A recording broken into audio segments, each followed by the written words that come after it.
Salut, c'est Tony et je fais de la mécanique. Dans cette vidéo, je vais remplacer le capteur PMH sur ma Clio. Donc la voiture a des problèmes pour démarrer. J'ai tout testé, il manquait plus que le capteur PMH et effectivement c'est le capteur PMH qui est en défaut. Donc je vais vous montrer ça tout de suite dans la vidéo.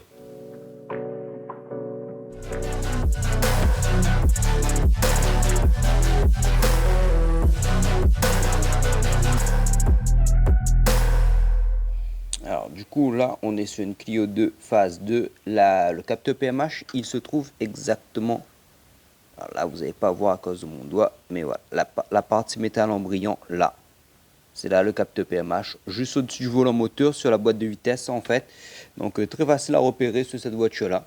Il y a deux vis 10 donc à enlever et après on débranche le capteur et on peut le changer facilement. Donc accès facile.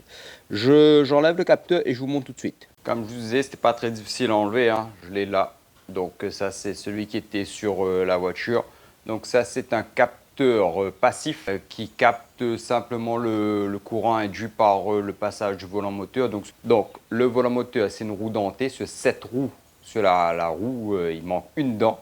Et donc chaque fois que le volant moteur tourne, il y a un champ magnétique qui se crée et quand l'absence de dent, hein, le creux qui passe devant cette extrémité, ben, ça fait une chute de la tension, donc il n'y a pas de courant électrique qui se crée. Et donc ce signal-là couplé au capteur d'arbre à cam indique le point mort. Donc voilà, on connaît que le piston numéro 1 est en phase de compression. Donc ça c'est à ça. Et en fait ça c'est des capteurs d'ancienne génération qui fait que quand il est défectueux, ça crée un problème au démarrage. Donc voilà.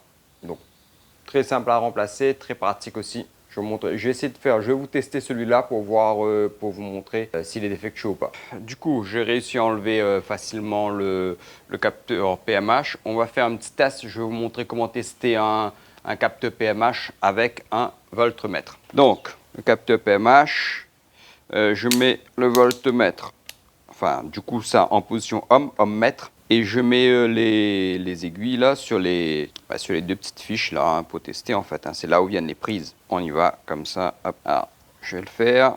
Tac, tac. Vous voyez 0,0.2.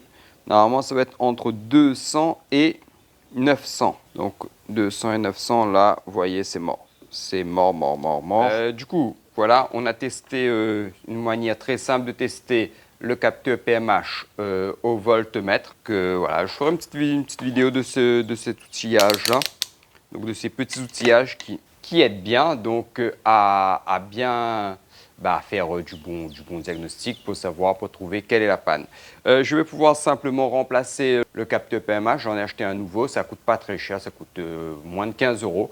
Donc c'est un petit truc qui coûte pas très cher, ni à tester ni à remplacer. Que dire de plus, les références sont pas les mêmes pour toutes les voitures. Donc là, moi j'avais vu sur les forums que c'était en 200 et 900 ohms.